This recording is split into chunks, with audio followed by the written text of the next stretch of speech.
Hello दोस्तों, I hope आप सब अच्छे होंगे, अपनी तैयारी अच्छे से कर रहे होंगे। साथ ही इस वीडियो में हम घटना चक्र द्वारा पब्लिश किए गए वीकली करंट अफेयर को कवर करेंगे। और यह जो इनिशिएटिव है या फिर ये जो सीरीज़ है, इसको शुरू करने का बेसिकली यही मतलब है कि जो भी एग्ज़ाम होने वाले हैं, चाहे वो आर ओ आर ओ हो, जिन लोगों का वीपीओ है या फिर से अन्य जो भी एग्ज़ाम है, उनको ध्यान में रखते हुए करंट अफेयर की जो सीरीज़ है, इसको शुरू किया जा रहा है, जिसमें हम लोग वीकली करंट अफेयर को कवर करेंगे। और पर डे करंट अफेयर को करने से अच्छा है कि जो हफ्ते वाला या वीकली करंट अफेयर है, उसको अगर हम कवर कर लेते हैं तो मानकर चलिए कि करंट अफेयर का ज़्यादातर सेक्शन जो है हमारा इससे कवर हो जाएगा। और उसके साथ साथ जब लास्ट में एग्ज़ाम के समय अगर आप रिवीजन कर लेते हैं तो फिर करंट अफेयर वाले सेक्शन से जो है आपको संतुष्टि मिल सकती है और उसका ज़्यादातर सेक्शन जो है आप लोग कंप्लीट कर सकते हैं। तो इसी को ध्यान में रखते हुए इस जो सीरीज है वो शुरू किया जा रहा है। और इसमें हम लोग फरवरी महीने से जो है शुरू करेंगे। तो अगर ये इनिशिएटिव ये वीडियो आप लोगों को अच्छा लगे तो लाइक ज़रूर कर दिया करें, और चैनल पर नया है तो सब्सक्राइब कर ले और बेल आइकन को प्रेस कर ले, जिससे वीडियो के महत्वपूर्ण नोटिफिकेशन आप लोगों को मिलते रहें। और इसके एक पार्ट को या एक है जो इसकी एक सीरीज़ का एक जो पार्ट है उसे प्रोवाइड कराया गया है, या कह सकते हैं कि उसे अपलोड किया गया। वो लोग जो लोग नहीं देखे हैं वो देख सकते हैं। बाकी अपना जो सजेशन है वो कमेंट बॉक्स में कमेंट करके बता सकते हैं, और जहाँ भी डाउट हो कमेंट बॉक्स में कमेंट करके पूछ सकते हैं। और इसके साथ साथ जो आपके प्रैक्टिस सेट्स हैं, नए वाले प्रैक्टिस सेट्स आर ओ के लिए, और वो क्या कहते हैं, प्लेलिस्ट बनाया जा रहा है। जो वीपीयू जिनका एग्ज़ाम है उनके लिए भी जो उसका जो सिलेबस है उसके अकॉर्डिंग जो मटेरियल है वो भी आप लोगों को प्रोवाइड कराया जाएगा, जिससे कि आप लोगों की तैयारी अच्छे से चलती रहे। और करंट अफेयर का वेटेज ठीक ठाक रहता है। तो यह जो है आपको सभी एग्ज़ाम के लिए, जो भी एग्ज़ाम अभी इस समय लगे हैं या फिर से जो एग्ज़ाम होने वाले हैं, उनके लिए यह वीडियो इंपॉर्टेंट होने वाला है। तो चलिए इसी के साथ वीडियो की शुरुआत करते हैं। जम्मू कश्मीर की सुरक्षा स्थिति पर उच्च स्तरीय समिति की बैठक कराई गई थी 5 फरवरी 2025 को, जिसकी अध्यक्षता केंद्रीय गृह मंत्री अमित शाह ने किया था। और इस बैठक का जो आयोजन है वो किया गया था नई दिल्ली में। इससे रिलेटेड जो 3 फैक्ट हैं वो याद रखिएगा। 5 फरवरी 2025 को इस बैठक का आयोजन हुआ था। जम्मू कश्मीर की सुरक्षा स्थिति को लेकर के अध्यक्षता की गई थी केंद्रीय गृह मंत्री अमित शाह द्वारा, और इसका जो आयोजन है वो कराया गया था नई दिल्ली में। ठीक, महाकुंभ 2025 में किस देश के राजा ने स्नान किया था? इसकी अगर हम बात करें तो भूटान के राजा जिंगमे खेसर नामग्याल वांगचुक, इनके द्वारा जो है प्रयागराज की यात्रा की गई थी और इन्होंने महाकुंभ में स्नान किया था। उस समय बहुत ज़्यादा चर्चा में था। नेक्स्ट देखिए, किसने रूसी सांसदीय प्रतिनिधिमंडल का गर्मजोशी से स्वागत किया था? लोकसभा स्पीकर ओम बिरला 3 फरवरी को रूस के संसदीय प्रतिनिधिमंडल का भारत दौरा हुआ था और ओम बिरला ने इनका स्वागत किया था। मतलब कह सकते हैं कि इन्होंने रूसी जो प्रतिनिधिमंडल है, इन्होंने संसद में पार्टिसिपेट किया था, लोकसभा में पार्टिसिपेट किया था, और वहाँ पे जो है इनका स्वागत किया गया था। ठीक है। और इसमें जो रूसी जो आपका प्रतिनिधिमंडल है, इसका नेतृत्व जो किया गया था वह वहाँ जैसे यहाँ पे आपका संसद होता है, लोकसभा होता है, वैसे ही रूस में ड्यूमा होता है। उसके जो अध्यक्ष हैं इनका नाम जो है ब्यालेस्लावा बोलोडिन, इन्होंने उसका नेतृत्व किया था। ठीक है। किस संस्थान को सहकारी विश्वविद्यालय के रूप में स्थापित करने के लिए विधेयक लोकसभा में पेश किया गया है? वो है आनंद ग्रामीण प्रबंधन संस्थान, जिसका नाम है IRMA। यह जो है यह है तो याद रखिएगा। और यह जो विश्वविद्यालय है इसका नाम त्रिभुवन सहकारी विश्वविद्यालय रखा जाएगा। इस विश्वविद्यालय का नाम त्रिभुवन सहकारी विश्वविद्यालय होगा। और यह जो नाम है, एक नेता है जो सहकारी नेता हैं त्रिभुवन दास पटेल, जो कि गुजरात के हैं, इन्हीं के नाम पर इस विश्वविद्यालय का नाम रखा जाएगा। और त्रिभुवन दास पटेल इन्होंने अमूल डेयरी जो है इसकी क्या किए थे, स्थापना किए थे। ठीक है। तो अमूल डेयरी की स्थापना भी इन्हीं के द्वारा की गई थी, और यह जो विश्वविद्यालय है स्थापना किया गया इन्हीं के नाम पर, तो याद रखिएगा। ठीक है। सुशासन पर राष्ट्रीय सम्मेलन का आयोजन जो किया गया था गांधीनगर गुजरात में किया गया था 30 और 31 जनवरी 2025 को, मतलब 2 दिन जो है इसका आयोजन हुआ था गांधीनगर गुजरात में। और इसका जो आयोजन है वह प्रशासनिक सुधार और लोक शिकायत विभाग द्वारा किया गया था। ठीक है। प्रशासनिक सुधार और लोक शिकायत विभाग द्वारा इसका आयोजन किया गया था गांधीनगर गुजरात में, याद रखिएगा। किस विभाग ने यातायात राडार उपकरण के लिए नियमों की अधिसूचना जारी की है? कानूनी माप विज्ञान विभाग द्वारा इसे जारी किया गया है। ठीक है। और इसके तहत कानूनी माप सामान्य नियम 11, इसको जो है क्या किया गया है, अधिसूचित किया गया है। और यह 1 जुलाई 2025 से लागू हो जाएगा। 1 जुलाई 2025 से यह लागू हो जाएगा। इसके अंतर्गत क्या किया जाएगा? इसके अंतर्गत रडार उपकरण यातायात प्रबंधन में जो है वाहनों की सटीक गति जो है यह मापने में क्या मिलेगी, मदद मिलेगी, और इसी के उद्देश्य से इसे लॉन्च किया गया है। लोक संवर्धन सॉरी लोक संवर्धन पर्व का दूसरा जो संस्करण है इसका आयोजन नई दिल्ली में किया गया था। लोक संवर्धन पर्व इसका दूसरे संस्करण का आयोजन नई दिल्ली में 27 जनवरी से लेकर के 2 फरवरी के बीच में इसका आयोजन हुआ था। और यह जो कार्यक्रम है अल्पसंख्यक कार्य मंत्रालय के अंतर्गत कार्य करता है। हिमाचल प्रदेश ने भांग की नियंत्रित खेती के लिए कितने विश्वविद्यालय को पायलट अध्ययन की अनुमति दी है? इन विद्यालयों की संख्या 2 है। ठीक है, और इसका उद्देश्य क्या होगा? इसका जो मुख्य उद्देश्य है भांग की नियंत्रित खेती के लिए पायलट अध्ययन को मंजूरी देना, और यह जो मंजूरी दी गई है औद्योगिक और औषधि उपयोग द्वारा दी गई है। ठीक है, और इसके अंतर्गत किन राज्यों में औद्योगिक और औषधि उपयोग हेतु भांग को नियंत्रित खेती की अनुमति दी जा चुकी है? उसमें आपका उत्तर प्रदेश है, याद रखिएगा यह इंपॉर्टेंट है। ठीक है, कि किन राज्यों में जो भांग है इसकी खेती के लिए औद्योगिक पर्पज से मंजूरी दी गई है, उसमें उत्तर प्रदेश है, उत्तराखंड है, मध्य प्रदेश, जम्मू कश्मीर और मणिपुर। इन राज्यों में इनकी खेती को अनुमति दी गई है, लेकिन वो भी प्रबंधित रूप से, मतलब कुछ मात्रा में जो है किया जा सकता है, वो भी औषधि और औद्योगिक पर्पज के उद्देश्य से इसकी खेती की जा सकती है। ठीक है, तो इन राज्यों की संख्या आपकी जो है कितनी है? 5 है, जिसमें उत्तर प्रदेश है, उत्तराखंड, मध्य प्रदेश, जम्मू कश्मीर और मणिपुर है। भारतीय अंतर्देशीय जलमार्ग प्राधिकरण IAAI ने किस उप कार्यालय को पूर्ण क्षेत्रीय कार्यालय में उन्नत किया है? वो है आपका वाराणसी है। ठीक है, अन्य जो 5 क्षेत्रीय कार्यालय स्थित हैं वो कहाँ कहाँ पे हैं? ये गुवाहाटी में है, पटना में है, कोच्चि में है, भुवनेश्वर और कोलकाता में है। यहाँ पे अन्य इसके 5 क्षेत्रीय कार्यालय हैं, और अभी जो नया वाला खुला है वो खुला है कहाँ पे? वाराणसी में खुला है। ठीक है, और यह किसका है? भारतीय अंतर्देशीय जलमार्ग प्राधिकरण का। ठीक, भव्य ड्रोन शो का जो आयोजन है वो कहाँ किया गया था? प्रयागराज जो महाकुंभ हुआ था उसमें भव्य ड्रोन शो का आयोजन किया गया था। ठीक है, और यह जो ड्रोन शो है यह पर्यटन विभाग के अंतर्गत कराया गया था। इस ड्रोन शो का आयोजन पर्यटन विभाग के अंतर्गत कराया गया था, ये भी याद रखिएगा, इंपॉर्टेंट है। नेक्स्ट देखिए, यहाँ से हम लोग अंतर्राष्ट्रीय जो करंट अफेयर है उसको देखेंगे। भारतीय प्रधानमंत्री मोदी पेरिस में किस शिखर सम्मेलन की सह अध्यक्षता इनके द्वारा की गई थी? वह है artificial intelligence AI action summit का आयोजन जो हुआ था पेरिस में। इसकी सह अध्यक्षता भारतीय प्रधानमंत्री नरेंद्र मोदी द्वारा की गई थी, और इसमें इन्होंने पार्टिसिपेट किया था 10 से लेकर के 11 फरवरी 2025 के बीच में। ठीक है, और इसकी अगर हम बात करें, इसकी जो मेज़बानी की गई थी फ्रांस द्वारा की गई थी। ठीक है, मेज़बानी फ्रांस द्वारा की गई थी, और भारत इसमें सह अध्यक्ष के रूप में क्या हुआ था? शामिल हुआ था। अमेरिका से आयातित सामानों पर 25% टैरिफ लगाने की घोषणा किसने की थी? यह जो है उसमें बहुत ज़्यादा चर्चा में था जब डोनाल्ड ट्रंप जीतने के बाद उन्होंने कहा था कि मैक्सिको और कनाडा पर टैरिफ लगाया जाएगा 25 से 30%। तो इसके विरोध में, या कह सकते हैं कि इसके उत्तर में जो कनाडा के प्रधानमंत्री हैं जस्टिन ट्रूडो, उन्होंने भी घोषणा किया था कि वो भी अमेरिका पर 25% टैरिफ लगाएंगे। ठीक है, तो यह उस समय बहुत ज़्यादा सुर्खियों में था, याद रखिएगा। ठीक है, और इसके साथ साथ जो डोनाल्ड ट्रंप हैं इन्होंने 25% टैरिफ लगाने की घोषणा की है कनाडा और मैक्सिको पर। ठीक है, न्यूजीलैंड के किस पर्वत को कानूनी व्यक्ति का दर्जा दिया गया है? यह इंपॉर्टेंट है।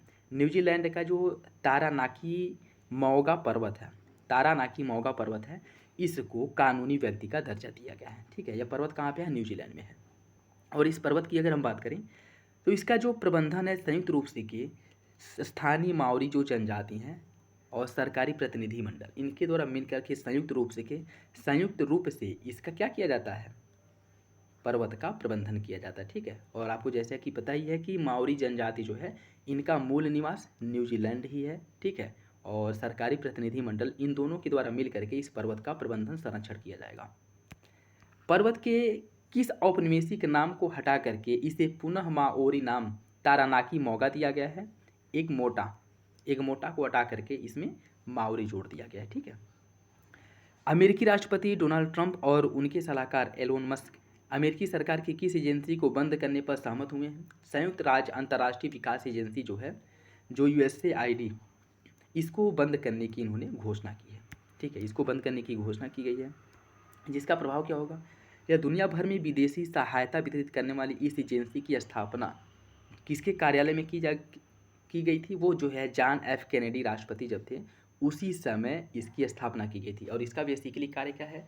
उन देशों को जिन देशों को अमेरिका की ज़रूरत है या फिर से अमेरिका को लगता है कि भविष्य में इसका जो है कूटनीतिक रूप से या राजनीतिक रूप से या किसी भी पर्पज़ से इस देश से लाभ लिया जा सकता है, तो उसको ये लोग फंड मुहैया कराते थे, ठीक है? या फिर जैसे सामाजिक विकास के नाम से या फिर से अन्य जो पर्यावरण हो गया, उसको वो सुधार करने के नाम से या फिर से गरीबी हटाने के नाम से किसी भी उद्देश्य से सामाजिक जो सुधार है उसके नाम पे जो फंड मुहैया कराया जाता था, इसको जो वर्तमान के राष्ट्रपति हैं डोनाल्ड ट्रंप, इन्होंने बंद कर दिया है, ठीक है? जिसकी शुरुआत 1961 में जॉन एफ कैनेडी के समय में किया गया था, ठीक है? तो अब क्या है कि अमेरिका जो अन्य देशों को फंड देता था, जो पैसे मुहैया कराता था, वो अब नहीं कराएंगे लोग, ठीक है? याद रखिएगा, इंपॉर्टेंट है।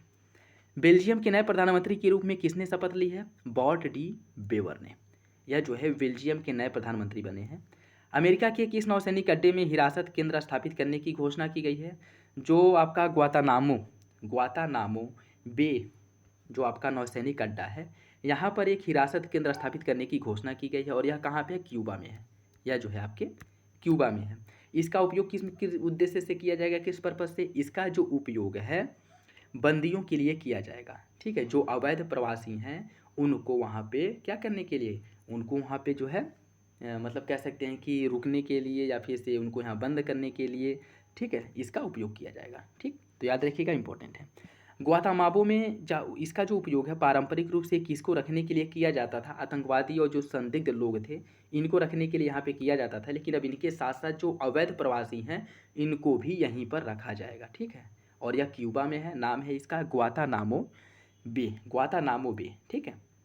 किस अफ्रीकी देश ने अफ्रीकी ट्रिपोनोसोमियासिस किस अफ्रीकी देश ने अफ्रीकी ट्रिपोनोसोमियासिस बीमारी को समाप्त कर दिया है? गिनी ने।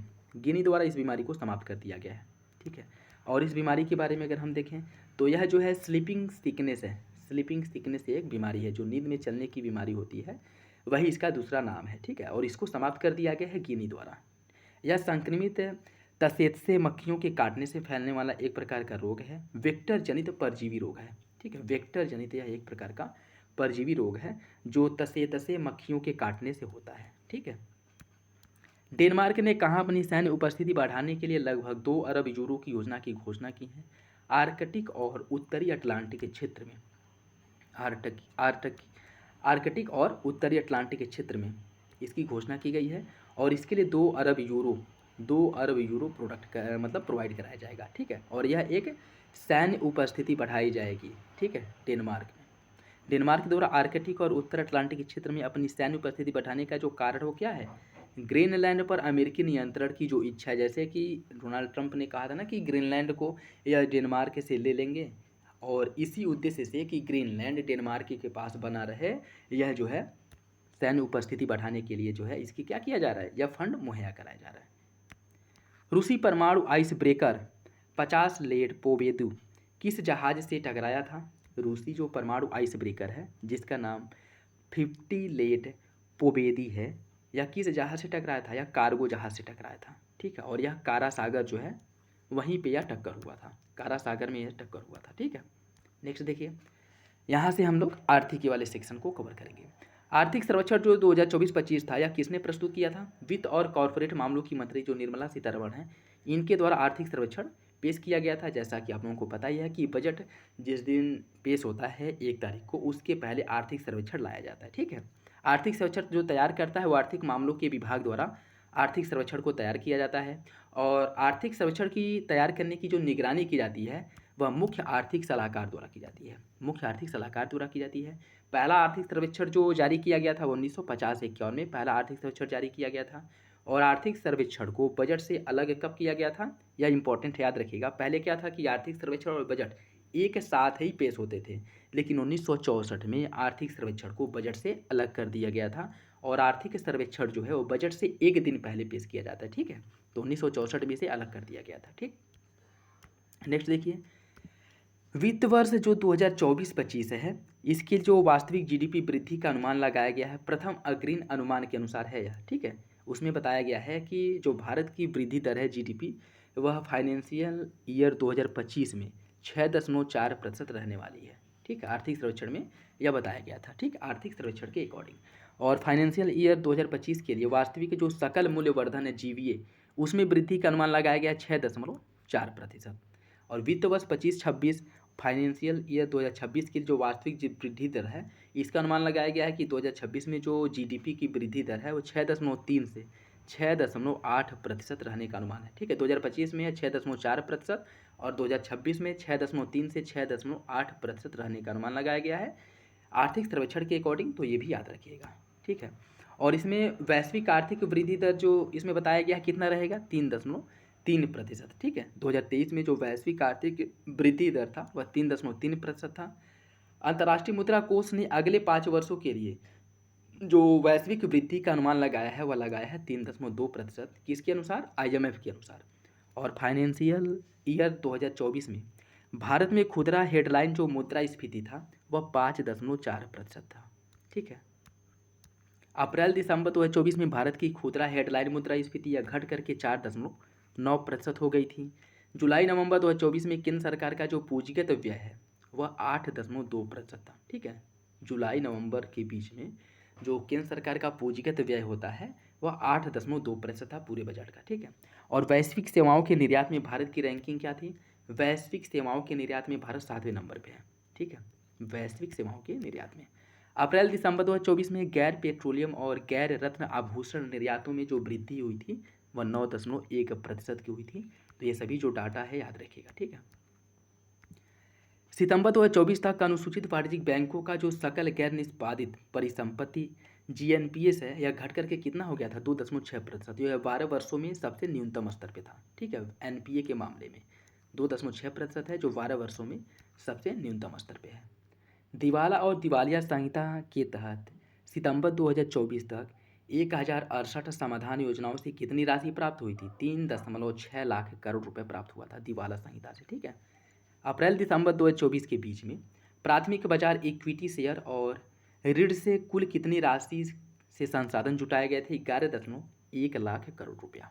11.1 लाख करोड़ रुपया यह जो पैसा जितना जो जुटाया गया था वह प्राथमिक बाजार से जुटाया गया था। ठीक है, जो इक्विटी शेयर और ऋण है इससे यह पैसा प्राप्त हुआ था। दिसंबर 2024 में BSI बाजार पूंजीकरण जो BSI मार्केट कैप है और GDP का अनुपात लगभग 136% था। ठीक है, BSI बाजार पूंजीकरण और GDP का अनुपात 136% था, याद रखिएगा। सितंबर 2024 में चीन का जो बाजार पूंजीकरण है वह GDP के अनुपात का 65% था। फाइनेंशियल ईयर 2024 में भारत में बीमा प्रीमियम में कितनी वृद्धि हुई है? लगभग 7.7% की वृद्धि हुई है जो 11.2 लाख करोड़ रुपए के बराबर है। ठीक है, सितंबर 2024 तक भारत में पेंशन सब्सक्राइबर की वार्षिक वृद्धि दर कितनी हो गई है? 16% हो गई है, 16%। वित्त वर्ष 24-25 के पहले 9 महीनों में कुल निर्यात में कितनी वृद्धि हुई है? 6% की। ठीक है, 6% की निर्यात में वृद्धि हुई है। फाइनेंशियल ईयर 2025 के पहले 9 महीनों में सेवाओं के निर्यात में कितनी वृद्धि हुई है? 11.6%। ठीक है, 11.6%। टेलीकॉम और IT सेवाओं के वैश्विक निर्यात में भारत की जो हिस्सेदारी है वह 10.2% की है, 10.2% की। टेलीकॉम और IT सेवा निर्यात में भारत की जो वैश्विक रैंकिंग है वह दूसरी है। ठीक है, भारत की वैश्विक रैंकिंग है दूसरी, पहले नंबर पे चाइना है, पहले नंबर पे चाइना है। ठीक है, फाइनेंशियल ईयर 2025 की दूसरी तिमाही में सेकेंड क्वार्टर में भारत का जो चालू खाता घाटा है वह GDP का 1.2% था। और फाइनेंशियल ईयर 2025 में सकल प्रत्यक्ष विदेशी में जो FDI अंतर्वाह है इसकी वार्षिक वृद्धि दर 17.9% रही थी। ठीक है, FDI के मामले में 17.9% रही थी। दिसंबर 2024 के अंत में भारत का जो विदेशी मुद्रा भंडार है वह 640.3 अरब अमेरिकी डॉलर हो गया था। ठीक है, दिसंबर 2024 में। ठीक, तो ये तो क्या कहते हैं ऊपर नीचे होता रहता है। तो इसमें जो आपका जो करंट का रहेगा जैसे एग्जाम होने वाला है उसके 1 महीने पहले जो डाटा रहेगा वो ज़्यादा इंपॉर्टेंट रहेगा। ठीक है, विदेशी मुद्रा भंडार से कितने महीने की आयात की पूर्ति हो सकती है, यह इंपॉर्टेंट है, यह पूछ लेता है। ठीक है, कि जो वर्तमान समय में जो विदेशी मुद्रा भंडार है इससे कितने महीने की आयात जो है किया जा सकता है? तो याद रखिएगा 10 मतलब 10 महीने। ठीक है, 10 महीने 9 दिन की जो आयात है उसके लिए विदेशी मुद्रा भंडार पर्याप्त है। और माना जाता है कि अगर किसी भी देश का विदेशी मुद्रा भंडार इतना है कि वह 3 महीने का आयात उससे कर सकता है तो उस देश को स्टेबल माना जाता है, ठीक है। और भारत का जो है वो 10 महीना 9 दिन तक इसका आयात किया जा सकता है, ठीक है, याद रखिएगा। सही, इसका सही आंसर क्या हो जाएगा? 10.9। विदेशी मुद्रा भंडार से बाहरी ऋण का जो कितने प्रतिशत कवर किया जा सकता है? 90%।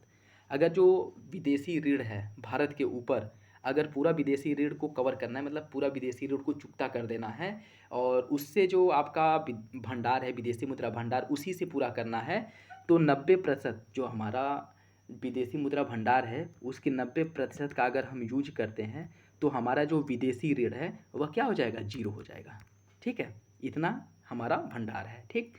तो कितना हो जाएगा? 90%। सितंबर 2024 के अंत में भारत का जो बाह्य ऋण से जीडीपी का अनुपात है वह लगभग 19.4%। भारत का जो जीडीपी है, जीडीपी का टोटल जीडीपी का 19.4% जो है, या क्या है? या बाह्य ऋण से है, बाह्य ऋण।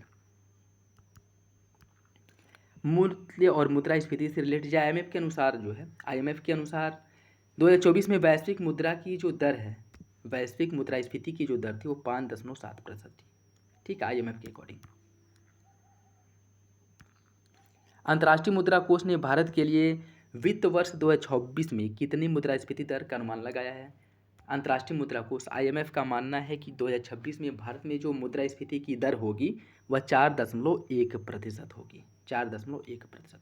आर्थिक सर्वेक्षण के अनुसार चरम मौसम की घटनाओं के प्रभाव को कम करने और दीर्घकालिक मूल्य स्थिरता प्राप्त करने के लिए क्या जरूरी है? जलवायु अनुकूलित फसल या जलवायु अनुकूल फसल जो है यह बहुत ज़्यादा जरूरी है, ठीक है। वैश्वीकरण का स्थान कौन ले रहा है जिससे आर्थिक पुनर्संरेखण और समायोजन की संभावना बढ़ रही है? भू आर्थिक विखंडन, भू आर्थिक विखंडन।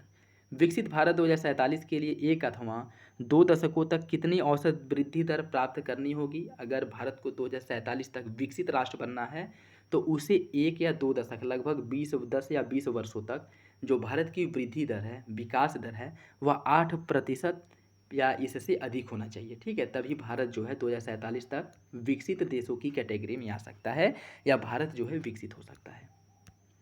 मध्यम अवधि की जो वृद्धि के लिए व्यक्तियों और व्यवसायों के लिए सुविधाजनक बनाना होगा किसको? आर्थिक स्वतंत्रता को, इसको सुविधाजनक बनाना होगा। व्यापार सुधारों के लिए नए चरम को क्या कहा जाता है? इसे ईज ऑफ डूइंग बिजनेस 2.0 कहा गया, ठीक है, ईज ऑफ डूइंग बिजनेस 2.0 कहा गया, ठीक है, याद रखिएगा। निवेश से रिलेटेड देखिए, फाइनेंशियल ईयर 20 से फाइनेंशियल ईयर 24 के दौरान केंद्र सरकार द्वारा प्रमुख अवसंरचना क्षेत्र में जो पूंजीगत व्यय की वृद्धि थी वह 38.8% थी। 2020 से लेकर के 2024 में जो पूंजीगत व्यय किया जाता था, इसमें जो वृद्धि हुआ है वह 38.8% की वृद्धि हुई है, ठीक है। मतलब पूंजीगत के उद्देश्य से, पूंजी निर्माण के उद्देश्य से सरकार द्वारा जो खर्च किए जा रहे हैं, जो पैसे खर्च किए जाते हैं, उसमें वृद्धि हो रही है। और यह जो वृद्धि है 4 वर्षों में 38.8% हुआ है, तो इम्पोर्टेंट है, याद रखिएगा। 2024 अप्रैल नवंबर में कितने किलोमीटर रेलवे नेटवर्क चालू किया गया है? 2031 किलोमीटर रेलवे नेटवर्क चालू किया गया है। और 2024 में कितने वंदे भारत ट्रेनों की शुरुआत की जा रही है? 17 जोड़ी वंदे भारत ट्रेनों की शुरुआत की जाएगी। फाइनेंशियल ईयर 2025 में अप्रैल से लेकर के दिसंबर के बीच में कितने किलोमीटर राष्ट्रीय राजमार्ग बनाए गए या बनाए जाने की बात की गई है? 5,853 किलोमीटर, ठीक है, 5,853 किलोमीटर बनाए गए थे, ठीक है। राष्ट्रीय औद्योगिक गलियारा के तहत कितने भूखंड आवंटित किए गए हैं? 383 भूखंड आवंटित किए गए हैं, जो कुल 3,788 एकड़ क्षेत्र है। प्रमुख पतन और औसत कंटेनर टर्न अराउंड समय वित्त वर्ष 2025 में घटकर कितना हो गया था? 30.4 घंटा, ठीक है। जैसे जो कंटेनर टर्न अराउंड समय है, मतलब किसी कंटेनर को एक जगह से दूसरे जगह ले जाने में जो समय लगता है, ठीक है, पहले जो समय लगता था, अब जो है इसमें जो कमी हुई है या टोटल जो समय घटा है वह कितना घटा है? तो 34.4 घंटे घटे हैं, ठीक है, किसी मतलब सामान को एक जगह से दूसरे जगह पे ले जाने में, ठीक है। दिसंबर 2024 तक नवीकरणीय ऊर्जा क्षमता में कितनी वार्षिक वृद्धि हुई है? 15.8%, ठीक है। नवीकरणीय ऊर्जा क्षमता जो है इसमें 15.8% की वृद्धि हुई है। और कुल स्थापित ऊर्जा क्षमता में नवीकरणीय ऊर्जा की जो हिस्सेदारी है यह बढ़ करके 47% हो गई है, याद रखिएगा, ठीक है। जो कुल स्थापित ऊर्जा क्षमता है इसमें नवीकरणीय ऊर्जा की जो हिस्सेदारी हो 47% हो गई है, 47%। दीनदयाल उपाध्याय ग्राम ज्योति योजना DDU-GJY, इसके तहत कितने गांवों का विद्युतीकरण किया गया है? 18,374 गाँवों का विद्युतीकरण किया गया। ठीक है, दीनदयाल उपाध्याय ग्राम ज्योति योजना के तहत। सौभाग्य योजना के तहत कितने घरों को बिजली मिली है? 2.9 करोड़ घरों को सौभाग्य योजना के तहत बिजली कनेक्टिविटी प्रोवाइड कराई गई है। जल जीवन मिशन के तहत कितने ग्रामीण परिवारों को पाइप से जल की आपूर्ति कराई गई है? 12.06 करोड़ परिवारों को जल जीवन मिशन के तहत पाइप से जल की आपूर्ति कराई गई है। फाइनेंशियल ईयर 2025 अप्रैल से नवंबर 2024 के दौरान कितने गांवों को खुले में शौच से मुक्त प्लस ओडीएफ प्लस घोषित किया गया है? 1.92 लाख गांव जो ऐसे हैं जिनको ओडीएफ प्लस घोषित कर दिया गया है अप्रैल से नवंबर 2024 के बीच में।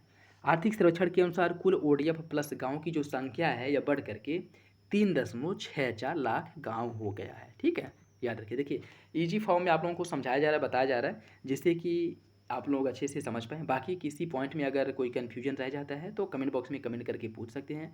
और इसमें भी जो लगे आप लोगों को, जो डाटा या फिर से जो भी करंट अफेयर आपको इम्पोर्टेंट लगे उसे आप लोग नोट डाउन कर लें, और जब भी मौका मिले, समय मिले, एक बार उसे ज़रूर देख लें। ठीक है, क्योंकि करंट अफेयर का वेटेज धीरे धीरे बढ़ता जा रहा है और एग्जाम में कितना रहता है आप लोगों को पता है। ठीक है, अगर आर की बात करें तो 20 से 25 क्वेश्चन सीधे करंट अफेयर से देखने को मिलते हैं। ठीक है, तो इसलिए इम्पोर्टेंट हो जाता है। प्रधानमंत्री आवास योजना के तहत नवंबर 2024 तक कितने बनाए जा चुके हैं? 89 लाख मकान बनाए जा चुके हैं। प्रधानमंत्री आवास योजना के तहत 2 नवंबर 2024 तक 89 लाख घरों का निर्माण किया जा चुका है। और कितने शहरों में metro rapid rail transit system प्रचलित अथवा निर्माणाधीन है? 29 शहरों में या तो फिर इनका निर्माण हो चुका है या फिर कहीं कहीं निर्माणाधीन है। और कितने मार्गों पर यह सिस्टम प्रचलित है? यह जो है 1010 किलोमीटर, ठीक है, 1010 किलोमीटर मार्गों पर यह सिस्टम प्रचलित किया जा चुका है। कितने मार्गों पर यह निर्माणाधीन है? 980 मार्गों पर। ठीक है, देखिए 1010 मार्गों पर यह क्या है? यह प्रचलित है, मतलब चल रहा है, और 980 पर यह निर्माणाधीन है। तो टोटल अगर बन जाता है तब यह जो है काफ़ी ज़्यादा हो जाएगा। ठीक है, जनवरी 2025 तक कितनी रियल इस्टेट परियोजनाएं पंजीकृत की गई थी? 1.38 लाख रियल इस्टेट परियोजनाओं का पंजीकरण जनवरी 2025 तक किया जा चुका है। वर्तमान में भारत कितनी सक्रिय अंतरिक्ष परिसंपत्तियों का संचालन कर रहा है? 56 कर रहा है। ठीक है, निजी क्षेत्र के बुनियादी ढांचा निवेश का समर्थन करने वाला तंत्र कौन सा है? राष्ट्रीय अवसंरचना पाइपलाइन। राष्ट्रीय अवसंरचना पाइपलाइन। उद्योग से रिलेटेड देखिए, फाइनेंशियल ईयर 2025 प्रथम अग्रणी अनुमान के अनुसार अपेक्षित जो औद्योगिक वृद्धि दर है वह कितनी है? 6.2%। 6.2%। सरकार स्मार्ट मैन्युफैक्चरिंग और इंडस्ट्री 4.0 को सक्रिय रूप से बढ़ावा दे रही है। और इसके तहत क्या स्थापित किया जा रहा है? इसके तहत जो आपका समर्थ उद्योग केंद्र है इसकी स्थापना किया जा रहा है। ठीक है, इसके अंतर्गत समर्थ उद्योग केंद्रों की स्थापना की जा रही है। फाइनेंशियल ईयर 2024 में भारतीय ऑटोमोबाइल घरेलू बिक्री में कितनी वृद्धि हुई थी? 12.5% की वृद्धि हुई थी घरेलू ऑटोमोबाइल बिक्री में। और फाइनेंशियल ईयर 15 से लेकर के 24 के दौरान इलेक्ट्रॉनिक उत्पादों के घरेलू उत्पादन की जो वार्षिक संयोजित वृद्धि दर है यह 17.5% रही थी। ठीक है, तो मतलब इलेक्ट्रिक उत्पाद जो हैं उनकी संख्या धीरे धीरे भारत में बढ़ रही है। और वो भी कौन सी? जो मतलब घरेलू उत्पाद हैं, ठीक है, जिनका मैन्युफैक्चर या फिर से भारत में हो रहा है या फिर से भारतीय कंपनियों द्वारा किया जा रहा है, इसमें वृद्धि हुई है 17.5 साढ़े 17%। भारत में अब तक कितने स्मार्टफोन घरेलू रूप से निर्मित हुए हैं? 99%। भारत में जो स्मार्टफोन बिकते हैं उसमें से 99% स्मार्टफोनों का जो मैन्युफैक्चर निर्माण है वह भारत में ही हुआ है। ठीक है, और इसके अंतर्गत फाइनेंशियल ईयर 2025 में फार्मास्यूटिकल उद्योग का जो कुल वार्षिक कारोबार है यह बढ़कर कितना हो गया? 4.17 लाख करोड़ हो गया। ठीक है, 4.17 लाख करोड़। पिछले 5 वर्षों में फार्मा सेक्टर की औसत वृद्धि दर कितनी थी? 10.1% थी। 10.1%। विपो रिपोर्ट WIPO रिपोर्ट 2022 के अनुसार वैश्विक पेटेंट फाइलिंग में भारत की जो रैंकिंग है वो 6वीं है। ठीक है, देखिए यह रिपोर्ट 2022 का है लेकिन इसका प्रकाशन इसी समय हुआ है, इसलिए यह जो है इम्पोर्टेंट है। ठीक है, और जो पेटेंट फाइलिंग किया जाता है उस मामले में भारत 6ठे नंबर पे है। MSME को पूंजी वित्त पोषण प्रदान करने के लिए सरकार ने कितनी राशि का आत्मनिर्भर भारत कोष स्थापित किया है? ये देखिए जो MSME क्षेत्र है उसको फंड मुहैया कराने के लिए भारत सरकार द्वारा एक आत्मनिर्भर भारत कोष के नाम से एक फंड स्थापित किया गया है। और इसमें जो पैसे प्रोवाइड कराए गए हैं वह लगभग 50,000 करोड़ हैं। ठीक है, ठीक, 50,000 करोड़ है। देश भर में एमएसएमई क्लस्टर विकसित करने के लिए सरकार कौन सा कार्यक्रम लागू कर रही है? Micro and small enterprises cluster development programme, जिसे एमएसई सीडीपी के नाम से जाना जाता है। ठीक है, यह स्थापित किया जा रहा है। सर्विस से रिलेटेड देखिए, फाइनेंशियल ईयर 14 में सेवा क्षेत्र का जो कुल सकल मूल्यवर्धन योगदान था वह 50.6% था, जो फाइनेंशियल ईयर 2025 के पहले अग्रिम अनुमान में बढ़ करके कितना हो गया है, या 55% हो गया है। मतलब सेवा क्षेत्र की जो हिस्सेदारी है वह बढ़ चुकी है फाइनेंशियल ईयर 2025 में। पहले यह 50% था 2014 के फाइनेंशियल ईयर में, वर्तमान समय में यह 55% हो गया है। महामारी पूर्व वर्षों के दौरान सेवाओं की जो औसत वृद्धि दर थी वह 8% थी। ठीक, मतलब कोरोना के पहले की बात कर रहा है। इस समय कोरोना के पहले जो सेवाओं की औसत वृद्धि दर थी वो 8% थी, और महामारी के बाद इसकी वृद्धि दर कितनी हुई है? 8.3%। मतलब इसमें 0.3% की वृद्धि देखने को मिला है। 2023 में वैश्विक सेवाओं के निर्यात में जो भारत की हिस्सेदारी है वो 4.3% थी। वैश्विक सेवाओं के निर्यात में भारत की हिस्सेदारी 4.3% है। और फाइनेंशियल ईयर 2025 में सेवाओं के निर्यात में वृद्धि जो हुई है वो 12.8% की हुई है। कुल सकल मूल्यवर्धन में सूचना और प्रौद्योगिकी का जो कंप्यूटर सेवाओं की हिस्सेदारी है वो 10.9% है। सूचना प्रौद्योगिकी में कंप्यूटर सेवाओं की हिस्सेदारी 10.9% है। फाइनेंशियल ईयर 13 से लेकर के 23 के दौरान, मतलब 10 वर्षों के दौरान आईटी और कंप्यूटर सेवाओं की वृद्धि दर 12.8% थी। और फाइनेंशियल ईयर 2024 में रेलवे यात्री यातायात में वार्षिक वृद्धि 8% देखने को मिली है। ठीक है, जो लोग रेलवे से यात्रा कर रहे हैं उसमें जो वृद्धि हुई है 8% की हुई है। फाइनेंशियल ईयर 2024 में राजस्व अर्जित करने वाले जो माल परिवहन में कितनी वृद्धि हुई है? 5.2%। ठीक है, 5.2%। आर्थिक सर्वेक्षण के अनुसार फाइनेंशियल ईयर 2023 में पर्यटन क्षेत्र का जो जीडीपी में योगदान है, पर्यटन क्षेत्र का जीडीपी में योगदान 5% है। यह इंपॉर्टेंट है। ठीक है, याद रखिएगा। फाइनेंशियल ईयर 2023 में पर्यटन क्षेत्र का जीडीपी में योगदान 5% था। कृषि और खाद्य प्रबंधन से रिलेटेड देखिए, फाइनेंशियल ईयर 2024 के अंतिम अनुमान में कृषि और संबंध कार्यालय क्षेत्र का देश के सकल घरेलू उत्पाद में जो योगदान है लगभग 16% है। ठीक है, 16%। और यह क्वेश्चन जो है किसमें पूछा था? यह पूछा गया था आपका जो बीपीएससी हुआ था एग्जाम, यह पूछा गया था इसमें कि कृषि का योगदान जो है भारत के सकल घरेलू मतलब जीडीपी में कितना प्रतिशत है? लगभग 16%। कृषि वृद्धि के प्रमुख कारण जो हैं वो कौन कौन से हैं? इसमें देखिए बागवानी है, पशुपालन और मत्स्य पालन। इसके कारण जो है इसका क्या हुआ है? इसके मतलब जीडीपी में इसका वृद्धि हुआ है। ठीक है, 2024 के लिए अनुमानित खरीफ खाद्यान्न उत्पादन कितना था? 1647.05 लाख मीट्रिक टन था। पिछले वर्ष की तुलना में खरीफ खाद्यान्न उत्पादन में जो वृद्धि हुई है 89.37 लाख मीट्रिक टन की वृद्धि हुई है पिछले वर्ष की तुलना में। 24-25 के लिए अरहर के न्यूनतम समर्थन मूल्य में जो वृद्धि की गई थी वो लगभग 59% की वृद्धि की गई थी। और 24-25 के लिए बाजरे के न्यूनतम समर्थन मूल्य में जो वृद्धि हुई थी 77% हुई थी। 2012 से लेकर के 2022 के बीच में मत्स्य पालन क्षेत्र में जो वृद्धि हुई है वह 8.7% की वृद्धि दर्ज की गई है। 31 अक्टूबर 2024 तक प्रधानमंत्री किसान सम्मान निधि योजना के तहत कितने किसानों को लाभ मिला है? लगभग 11 करोड़ से अधिक किसानों को इससे लाभ प्राप्त हुआ है। 31 अक्टूबर 2024 तक पीएम किसान मानधन योजना में कितने किसानों ने नामांकन कराया था? 23.61 लाख किसानों ने नामांकन करवाया था। जलवायु पर्यावरण से रिलेटेड देखिए, क्लाइमेट एंड एनवायरनमेंट से, भारत ने गैर जीवाश्म ईंधन स्रोतों से कितनी बिजली उत्पादन क्षमता स्थापित कर ली है? 2,13,701 मेगावाट। ठीक है, और ये जो उत्पादन है वह गैर जीवाश्म ईंधन स्रोतों से क्या किया गया है? उत्पादन किया गया। ठीक है, 30 नवंबर 2024 तक कुल स्थापित क्षमता में गैर जीवाश्म ईंधन ऊर्जा की जो हिस्सेदारी है यह बढ़ करके 46.8% हो गई है। गैर जीवाश्म ईंधन ऊर्जा की हिस्सेदारी 46.8%।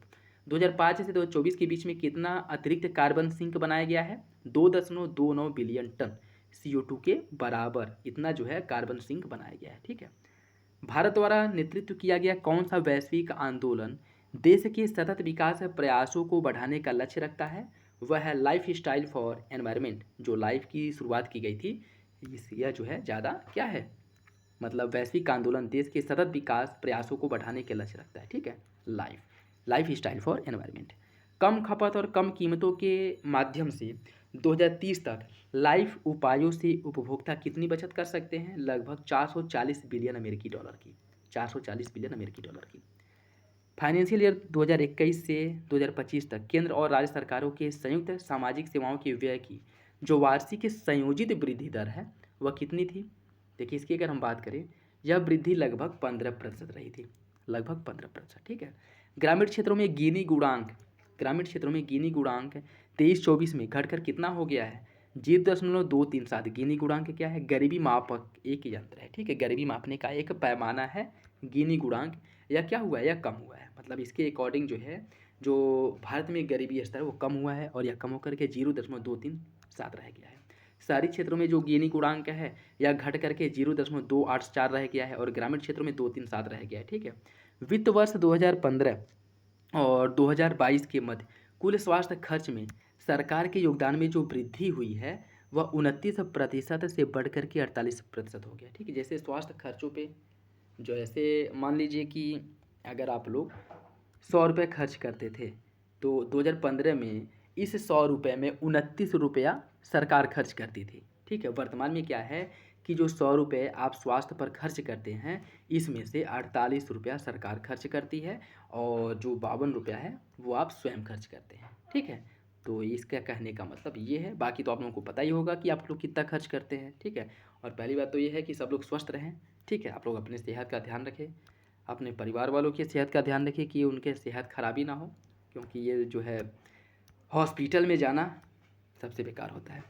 इसी दौरान लोगों द्वारा जो खर्च किए जाने वाले आउट ऑफ पॉकेट स्वास्थ्य व्यय में कमी है वह 62.6% से घट करके 39.4% हो गया है। ठीक है। रोजगार और कौशल से रिलेटेड देखिए, वित्त वर्ष 2023-24 में बेरोजगारी दर घट करके कितनी रह गई है? 3.2%। ठीक है। ये जो आंकड़ा है, यह जो डाटा है, यह तो मुझे गलत लग रहा है। ठीक है। क्योंकि बेरोजगारी की स्तर जो है धीरे धीरे बढ़ता जा रहा है और बेरोजगारी वर्तमान समय में अपने चरम सीमा पे है और इसमें बताया जा रहा है कि बेरोजगारी दर घट रहा है। ठीक है। बाकी तो आप लोगों को पता ही है। 2017-18 में भारत में बेरोजगारी दर जो थी वह 6% थी। ठीक है। 2016 के अकॉर्डिंग जो है बेरोजगारी दर घटा है कि बढ़ा है, आप लोगों को पता ही होगा। भारत की जनसंख्या में 10 से लेकर के 24 वर्ष की आयु के लोगों की जो प्रतिशतता है वह लगभग 26% लोग, भारत की कुल जनसंख्या के 26% लोग ऐसे हैं जिनकी उम्र 10 वर्ष से लेकर के 24 वर्ष के बीच में है। ठीक है। यहाँ और आगे देखिए, यहाँ पे हम लोग विज्ञान से रिलेटेड जो करंट है उसको देखेंगे। बेहतर हाइड्रोजन उत्पादन के लिए किस संस्थान के शोधकर्ताओं ने नया उत्प्रेरक विकसित किया है? Centre for nano and soft matter sciences CENS जो बेंगलुरु है, इसके द्वारा विकास किया गया है इसका। और इस उत्प्रेरक में किन धातुओं का उपयोग किया गया? इसमें प्लेटिनम है, पैलेडियम है, कोबाल्ट, निकेल और मैग्नीज का उपयोग किया गया है और इसका विकास किया गया है बेंगलुरु द्वारा। यह उत्प्रेरक जो है यह स्वच्छ ऊर्जा उत्पादन में किस महंगी धातु पर निर्भरता जो है वो कम करेगा? देखिए, स्वच्छ ऊर्जा के उत्पादन में जो निर्भरता प्लेटिनम धातु पर है इस पर निर्भरता को यह कम करेगा। भारत की पहली फेरेट अनुसंधान सुविधा कहाँ स्थापित की गई है? NCR biotech science cluster Faridabad Haryana में इसका स्थापना किया गया है। और फेरेट अनुसंधान सुविधा का जो मुख्य उद्देश्य है यह वैक्सीन विकास करना, चिकित्सकीय परीक्षण और उभरते संक्रामक जो रोग हैं उन पर अनुसंधान करना। ठीक है। जैसे कोरोना जो आया था, जिसके बाद महामारी जो फैल गई थी, तो सभी ने हाथ खड़ा कर दिया, सभी वैश्विक संस्थाएं जो है अपना हाथ खड़ा कर दी थी। तो फ्यूचर में अगर ऐसी कोई महामारी आती है तो उससे रिलेटेड जो वैक्सीन का निर्माण करना है, चिकित्सकीय परीक्षण क्या करने हैं और उस संक्रमण से रिलेटेड जो है अनुसंधान वगैरह जो करना है उससे रिलेटेड यहाँ पे कार्य किए जाएंगे। ठीक है। Translational health science and technology institute में गर्भणी दृष्टि डेटा रिपोजिटरी का शुभारंभ किसने किया था? डॉक्टर राजेश गोखले ने, जो सचिव हैं जैव प्रौद्योगिकी विभाग के, इनके द्वारा इसकी शुरुआत की गई थी। और गर्भणी दृष्टि डेटाबेस, इसमें कितने गर्भवती महिलाओं, नवजात शिशु और प्रसवोत्तर माताओं का डेटा उपलब्ध होगा? इसमें लगभग 12,000 से अधिक डेटा उपलब्ध कराया जाएगा। THSTI और प्रौद्योगिकी हस्तांतरण समझौता किस कंपनी के साथ किया गया है? समझौता नुमांडिस प्रोबायोस्यूटिकल्स प्राइवेट लिमिटेड। ठीक है। प्रोबायोस्यूटिकल प्राइवेट लिमिटेड के बीच समझौता हुआ है। ठीक है। प्रौद्योगिकी हस्तांतरण समझौता किस जैविक तत्व के व्यवसायीकरण के लिए किया गया है? लैक्टोबैसिलस क्रिस्पेटस के लिए। ठीक है। लैक्टोबैसिलस क्रिस्पेटस के लिए। ऑन्कोसर्काइसिस को खत्म करने वाला अफ्रीका का पहला और विश्व का 5वां देश कौन है? नाइजर। ऑन्कोसर्काइसिस को खत्म करने वाला अफ्रीका का पहला देश नाइजर है और यह विश्व का 5वां देश है। ठीक है, तो वैश्विक स्तर पे यह 5वां देश है और अफ्रीका की अगर बात करें तो अफ्रीकी कॉन्टिनेंट का यह पहला देश है। ठीक है, और ऑन्कोसर्काइसिस को फैलाने वाले जो मुख्य वाहक है वह संक्रामित काली मक्खी होती है। ठीक है, संक्रमित काली मक्खी होती है और इसका जो मुख्य परजीवी है वह ऑन्कोसर्का वोल्वुलस है। ऑन्कोसर्का वोल्वुलस है। नाइजर के अलावा कौन से 4 देश ऑन्कोसर्काइसिस को समाप्त कर चुके हैं? इसमें है आपका कोलंबिया है, इक्वेडोर है, ग्वाटेमाला है और मैक्सिको है। ये भी जो है इसको समाप्त कर चुके हैं। अमेरिका में किस गैर ओपियाइड दर्द निवारक दर्द को मंजूरी दी गई है? अमेरिका में किस गैर ओपियोइड दर्द निवारक दवा को मंजूरी दी गई है? सुजेट्रीजीन को मंजूरी दी गई है। अफीम के पौधे से बनाई गई दवाओं को किस नाम से जाना जाता है? इसे ओपियोइड कहा जाता है। ठीक, ओपियोइड जो अफीम के पौधे से बनाई जाती है। राष्ट्रीय मानसिक स्वास्थ्य पुनर्वास संस्थान का उद्घाटन सीहोर मध्य प्रदेश में किया गया है। सीहोर मध्य प्रदेश में राष्ट्रीय मानसिक स्वास्थ्य पुनर्वास संस्थान का उद्घाटन किया गया है और इसका जो उद्घाटन है केंद्रीय सामाजिक न्याय और अधिकारिता मंत्री डॉक्टर वीरेंद्र कुमार ने किया था। और यह जो संस्थान है किस मंत्रालय के अंतर्गत स्थापित किया गया है? विकलांगजन सशक्तिकरण विभाग के अंतर्गत इसका स्थापना किया गया है। भारतीय शोधकर्ताओं ने पार्किंसंस रोग से निपटने के लिए क्या विकसित किया है? एक नैनो फार्मूलेशन विकसित किया गया है पार्किंसंस रोग से निपटने के लिए। और यह जो नैनो फार्मूलेशन है यह किस हार्मोन से के निरंतर स्त्राव में मदद करेगा? जो 17 बीटा एस्ट्राडियोल है इसके स्त्रावण में क्या करेगा? मदद करेगा। पार्किंसंस रोग क्या है? यह तंत्रिका से जो तंत्रिका तंत्र है उसे से संबंधित एक रोग है। ठीक है, और इस शोध में किस संस्थान के वैज्ञानिकों ने योगदान दिया था? नैनो विज्ञान एवं प्रौद्योगिकी संस्थान INST जो कि मोहाली में है, इनके वैज्ञानिकों ने इसमें मदद की थी। किस राज्य में भ्रूण के अंदर भ्रूण नामक एक दुर्लभ चिकित्सकीय घटना दर्ज की गई है? महाराष्ट्र में दर्ज की गई थी। ठीक है, और किस संस्था के शोधकर्ताओं ने चंद्रमा की मिट्टी से सिलिकॉन कार्बाइड निकालने में सफलता प्राप्त की है? IIT मद्रास ने। IIT मद्रास के वैज्ञानिकों शोधकर्ताओं ने चंद्रमा की मिट्टी से जो सिलिकॉन है, सिलिकॉन कार्बाइड, इसको निकालने में सफलता प्राप्त की है। एलन मस्क के स्वामित्व वाली एक्स कौन सा नया फाइनेंस फीचर लॉन्च कर रही है? X money digital wallet. ठीक है, जैसे कि आप लोग अभी व्हाट्सअप ने जैसे शुरू किया है कि व्हाट्सअप से ही आप पैसे पेमेंट कर सकते हैं, तो यही फीचर जो है एक्स में भी इनके द्वारा शुरू की गई है कि आप एक्स से अगर किसी को पैसे पे करना चाहें, एक्स मनी डिजिटल वॉलेट इसका उपयोग आप कर सकते हैं। ठीक है, और एक्स मनी जो है किसके सहयोग से संचालित करेगी? वीजा के। ठीक है, वीजा के। पर्यावरण से रिलेटेड देखिए, भारत में कितने नए रामसर स्थल जोड़े गए थे? भारत में जो नए रामसर स्थल जोड़े गए थे वह 4 जोड़े गए हैं और वो कौन कौन से हैं? सक्कारा कोट्टई पक्षी अभ्यारण्य और तीर्थंगल पक्षी अभ्यारण्य। ये दोनों कहाँ पे हैं? तमिलनाडु में है। ठीक है, याद रखिएगा, सक्कारा कोट्टई पक्षी अभ्यारण्य और तीर्थंगल पक्षी अभ्यारण्य तमिलनाडु। खेचे ओ पालरी आर्द्र भूमि यह है सिक्किम में और उधवा झील है झारखंड में। इन चारों को रामसर स्थल घोषित किया गया है और अभी रामसर स्थलों की संख्या बढ़ करके 89 हो गई है। ठीक है, 89 हो गई है। दुनिया में रामसर स्थलों की संख्या के हिसाब से भारत किस स्थान पे है? तीसरे नंबर। रामसर स्थलों की संख्या के मामले में भारत तीसरे नंबर पे आ गया है। पहले नंबर पे यूनाइटेड किंगडम है जिसमें रामसर स्थलों की संख्या 175 है। दूसरे नंबर पे है मैक्सिको जिसमें रामसर स्थलों की संख्या है 142 और भारत अपना तीसरे नंबर पे आ चुका है। ठीक है, रामसर स्थलों की संख्या के मामले में। और भारत में किस राज्य में सबसे अधिक रामसर स्थल है? तो तमिलनाडु में सबसे अधिक है, रामसर स्थल 20 हैं और आपका उत्तर प्रदेश जो है यह रामसर स्थल के मामले में दूसरे नंबर पे है। अंतर्राष्ट्रीय बिग कैट अलायंस की जो आधिकारिक रूप से स्थापना की गई थी वह 23 जनवरी 2025 को इसकी आधिकारिक रूप से स्थापना कर दी गई है। ठीक है, और ICBC अंतर्राष्ट्रीय बिग कैट अलायंस जो है इसकी घोषणा जो की गई थी वह 9 अप्रैल 2023 को की गई थी और आधिकारिक रूप से इसकी स्थापना कर दी गई है 23 जनवरी 2025 को। और IBCA किस प्रकार का संगठन है? यह एक अंतर सरकारी अंतर्राष्ट्रीय संगठन है। ठीक है, अंतर सरकारी अंतर्राष्ट्रीय संगठन है। किन 5 देशों ने IBCA फ्रेमवर्क के समझौते का अनुमोदन किया था? निकारागुआ, इस्वातिनी, भारत, सोमालिया और लाइबेरिया द्वारा इसका अनुमोदन किया गया था। ठीक है, इसका जो मुख्यालय है वो भारत में बनेगा। और यह जो बिग कैट अलायंस है इसमें बिल्ली बिल्ली के प्रजाति के जो जानवर हैं उनके संरक्षण की बात की गई है। और इसके अंतर्गत बाघ हो गया, शेर, तेंदुआ, हिम तेंदुआ, चीता, जगुआर और प्यूमा, इन जानवरों का संरक्षण किया जाएगा। ठीक है। गोल्डन हेडेड सिस्टिकोला गोल्डन हेडेड सिस्टिकोला पक्षी हाल ही में कहाँ देखा गया है? मधुकेतन शोला राष्ट्रीय उद्यान में देखा गया है, जो कि आपके केरल राज्य में स्थित है। ठीक है। गोल्डन हेडेड सिस्टिकोला का जो संरक्षण स्तर है यह लिस्ट कंसर्न के अंतर्गत इसे रखा गया, मतलब कम चिंता का विषय, मतलब इसकी संख्या जो है ठीक ठाक है। ठीक है। गुजरात सरकार ने राज्य का पहला जैव विविधता धरोहर स्थल किसे घोषित किया है? मैंग्रोव गुनरी स्थल को इसे राज्य का पहला जैव विविधता धरोहर स्थल घोषित किया गया है। ठीक है। और यह यहाँ पे स्थित है, कच्छ गुजरात में यह स्थित है। गुनरी मैंग्रोव स्थल कितने हेक्टेयर में फैला है? यह 32.78 हेक्टेयर में यह फैला हुआ है। ठीक है, तो ये भी याद रखेगा।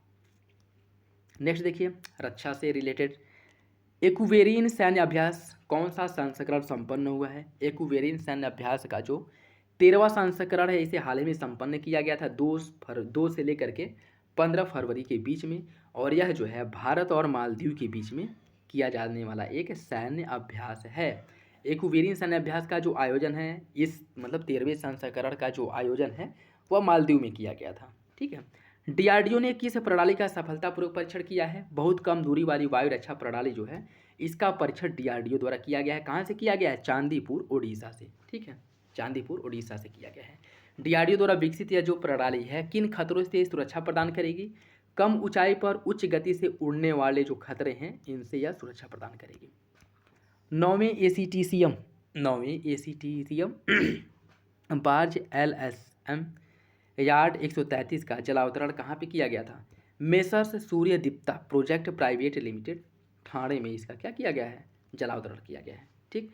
वित्त वर्ष 24-25 में भारत का जो रक्षा बजट है वो कितना है? वित्त वर्ष 24-25 में भारत का जो रक्षा बजट था यह 6,21,940.85 करोड़ था। ठीक है, रक्षा बजट। और 23-24 में भारत का जो घरेलू रक्षा उत्पादन है वह कितना था? घरेलू रक्षा उत्पादन यह लगभग 1.27 लाख करोड़ था। ठीक है। और 23-24 में भारत का रक्षा निर्यात में जो हिस्सेदारी है वह 21,083 करोड़ था। ठीक, मतलब धीरे धीरे भारत का जो रक्षा निर्यात है वह बढ़ रहा है। और 23-24 में भारत के रक्षा निर्यात के शीर्ष जो गंतव्य हैं वह अमेरिका, फ्रांस और अर्मेनिया है। भारत के जो रक्षा प्रोडक्ट हैं इनका जो भारत निर्यात करता है सबसे अधिक निर्यात अमेरिका को करता है, फिर फ्रांस को, फिर अर्मेनिया को। ठीक। किस देश ने एतेमाद और गदर 380 नामक 2 मिसाइलों का टेस्ट किया है? ईरान द्वारा किया गया। ठीक है, एतेमाद और गदर 380 नामक मिसाइलों का जो टेस्ट है ईरान ने किया था। ठीक है। एतेमाद और गदर किस प्रकार की मिसाइलें हैं? तो यह बैलिस्टिक और क्रूज मिसाइल है। ठीक है। जो आपका एतेमाद है यह है बैलिस्टिक मिसाइल और गदर है क्रूज मिसाइल। ठीक। एतमाद मिसाइल की जो अधिकतम रेंज है वो लगभग बताई जा रही है कितनी? 1700 किलोमीटर है। और गदर 380 जो है इसकी रेंज जो बताई जा रही है वह 1000 किलोमीटर से अधिक बताई जा रही है। ठीक है। इजराइल रक्षा बल IDF के नए चीफ ऑफ स्टाफ के रूप में किसे नियुक्त किया गया है? मेजर जनरल इयाल जमीर को। मेजर जनरल इयाल जमीर को। भारत ने किस देश को रक्षा निर्यात किया था? सूरीनाम गणराज्य को। ठीक है, 28 जनवरी 2025 को। भारत के इस रक्षा निर्यात का जो निर्माण है यह किसने किया था? आयुध वस्त्र निर्माण जो आवाडी तमिलनाडु में जो यह फैक्ट्री है इसके द्वारा इसका निर्माण किया गया था। ठीक है। भारत 2029 तक रक्षा निर्यात का जो लक्ष्य है कितना निर्धारित किया है? भारत द्वारा लक्ष्य निर्धारित किया गया है कि 2029 तक जो रक्षा निर्यात है इसको बढ़ा करके 50,000 करोड़ रुपए कर दिया जाएगा। ठीक है, 50,000 करोड़। नेक्स्ट देखिए, इसमें विविध वाले देखेंगे हम। लोकसभा स्पीकर ओम बिरला ने किसकी जयंती पर पुष्पांजलि अर्पित की थी? MA अयंगर की जयंती पर पुष्पांजलि अर्पित की थी। और MA अयंगर या फिर जिनका पूरा नाम है M अनंत संयम अयंगर, यह कौन थे? यह पूर्व लोकसभा स्पीकर थे। ठीक, मतलब लोकसभा स्पीकर के रूप में इनके द्वारा कार्य किया गया है। जय हिंद पदयात्रा कहाँ आयोजित की गई थी? पोर्ट ब्लेयर, अंडमान और निकोबार द्वीप समूह पर जय हिंद पदयात्रा क्या की गई थी? आयोजित की गई थी 23 जनवरी को। और यह पदयात्रा जो है पराक्रम दिवस का पार्ट है। अच्छा, आप लोग कमेंट बॉक्स में बताइए कि 23 जनवरी को ही इसका आयोजन क्यों किया गया था। ये बहुत ही इंटरेस्टिंग फैक्ट है और शायद आप लोगों को याद भी होगा, आप लोगों को पता होगा। ठीक है, पराक्रम दिवस के अवसर पर इसका आयोजन किया गया था। प्राकृतिक खेती पर राष्ट्रीय कार्यशाला का जो आयोजन है वो कहाँ किया गया था? हलोल गुजरात में किया गया था। हलोल गुजरात में। और इसने इस 2 दिवसीय राष्ट्रीय कार्यशाला का जो आयोजन है केंद्रीय कृषि और किसान कल्याण मंत्रालय के अंतर्गत किया गया था। विश्व कैंसर दिवस 4 फरवरी को मनाया जाता है। विश्व कैंसर दिवस 2025 से लेकर के 27 तक इसकी जो थीम है यह यूनाइटेड बाय यूनिट यही रहने वाला है। ठीक है, यूनाइटेड बाय यूनिक यह जो है इसकी थीम रहने वाली है 2025 से 2027 तक। ठीक है, विश्व कैंसर दिवस की। विश्व अंतर धार्मिक सौहार्द जो सप्ताह है यह मनाया जाता है 1 से 7 फरवरी के बीच में। किस प्रसिद्ध मूर्तिकार का 76 वर्ष की आयु में निधन हो गया? लतिका कट्ट जो हैं यह एक मूर्तिकार थे और इनका 76 वर्ष की आयु में निधन हो गया है। ग्लोबल आर्किटेक्ट बिल्डर अवार्ड 2025 से किसे सम्मानित किया गया है? उत्कृष्ट आर्किटेक्ट डिजाइनर और फर्मों को यह पुरस्कार दिया गया है। किस क्षेत्र में नवाचार और उत्कृष्टता के लिए पुरस्कार दिया गया है? वास्तुकला और निर्माण के क्षेत्र में यह पुरस्कार दिया गया है। जीआर डोमिको कंस्ट्रक्शन सर्विसेज को 2025 में किस श्रेणी में पुरस्कार दिया गया है? आवासीय परियोजनाओं के लिए सर्वश्रेष्ठ फर्म के श्रेणी में इसको यह पुरस्कार प्राप्त हुआ है। मनीष भटेजा इंटीरियर स्टाइलिस्ट और स्पेस कंसल्टेंट एडमैन डिजाइनर सहारनपुर किस श्रेणी में पुरस्कार इनको दिया गया है? मिश्रित उपयोग परियोजनाओं के लिए सर्वश्रेष्ठ आर्किटेक्ट श्रेणी में। GABA 2025 का आयोजन किया गया था दुबई में। सोर्स कोड माई बिगिनिंग्स पुस्तक के लेखक कौन है? बिल गेट्स द्वारा इस पुस्तक की रचना की गई है, source code my beginnings. Everyday reading Hindi middle broad middle brow and the north Indian middle class इस पुस्तक की रचना आकृति माधवानी ने की थी। ठीक है, इसकी रचना आकृति माधवानी ने की थी। भारतीय तटरक्षक दिवस मनाया जाता है 1 फरवरी को। विश्व आर्द्रभूमि दिवस 2 फरवरी को मनाया जाता है। और विश्व आर्द्रभूमि दिवस 2025 की जो थीम है हमारे साझा भविष्य के लिए आर्द्रभूमियों का संरक्षण, यह इसकी थीम है 2025 की, विश्व आर्द्रभूमि दिवस की। 67वें ग्रैमी पुरस्कार 2025 का आयोजन लॉस एंजल्स अमेरिका में किया गया था।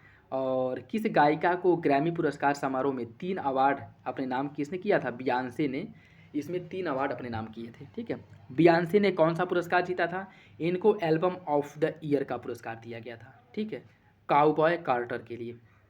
बियांसे ने 50 साल में किस श्रेणी में ग्रैमी जीतने वाली पहली अश्वेत महिला बनकर के इतिहास रच दी हैं?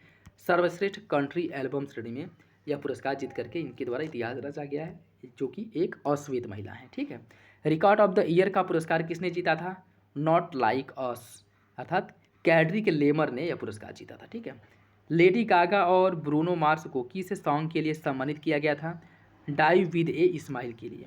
लेडी गागा और ब्रूनो मार्स को किस श्रेणी में पुरस्कार मिला है? सर्वश्रेष्ठ पॉप युगल समूह प्रदर्शन श्रेणी में उन्हें यह पुरस्कार दिया गया है। बेस्ट न्यू आर्टिस्ट का पुरस्कार दिया गया है चैपल रोवान को। सर्वश्रेष्ठ रैप एल्बम का विजेता एलिगेटर बाइट नेवर हिल है। ठीक है, भारतीय अमेरिकी संगीतकार चंद्रिका टंडन ने किस एल्बम के लिए ग्रैमी अवार्ड 2025 जीता है?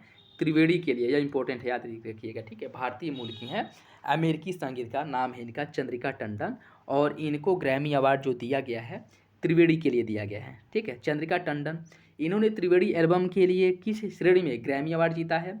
बेस्ट न्यू एज एबिएंट अथवा चैट एल्बम की श्रेणी में। चंद्रिका टंडन ने किस संगीतकारों के साथ संयुक्त रूप से ग्रैमी अवार्ड जीता है?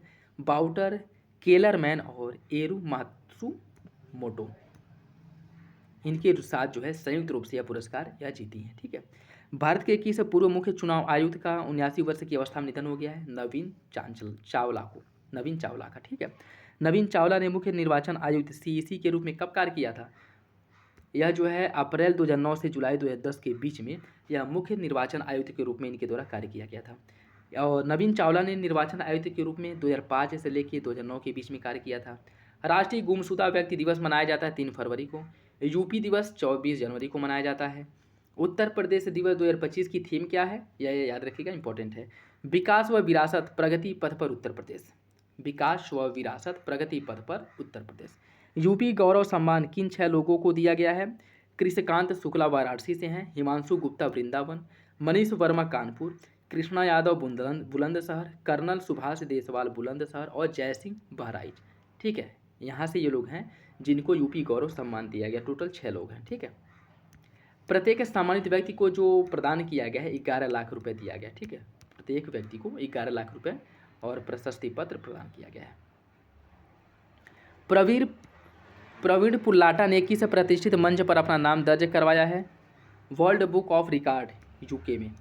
और प्रवीण पुल्लाटा ने किस क्षेत्र में प्रसिद्धि प्राप्त की है? राजनीति और चुनाव विश्लेषक के क्षेत्र में।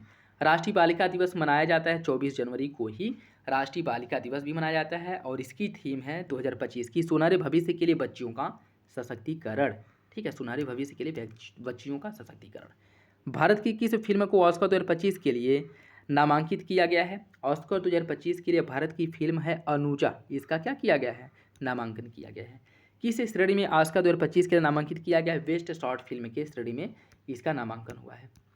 खेल से रिलेटेड देखिए, WTA मुंबई ओपन टेनिस 2025 का आयोजन किया गया था मुंबई महाराष्ट्र में और यह खिताब जो है महिला एकल का खिताब जीता था जिल टेइचमैन जो कि स्विट्जरलैंड की हैं और उप विजेता रहा था मनचाया सवांगकाय यह थाईलैंड के हैं। महिला युगल का खिताब जीता गया था अमीना अंसबा और एलेन प्रीडांकिना द्वारा और ये दोनों रूस की हैं, ठीक है। उप विजेता की जोड़ी कौन थी?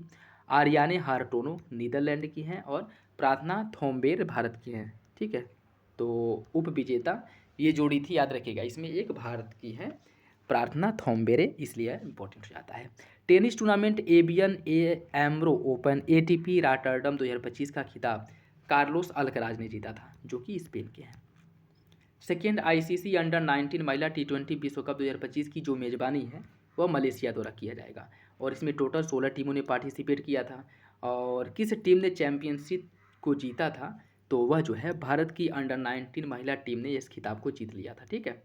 और उप विजेता दक्षिण अफ्रीका की टीम थी।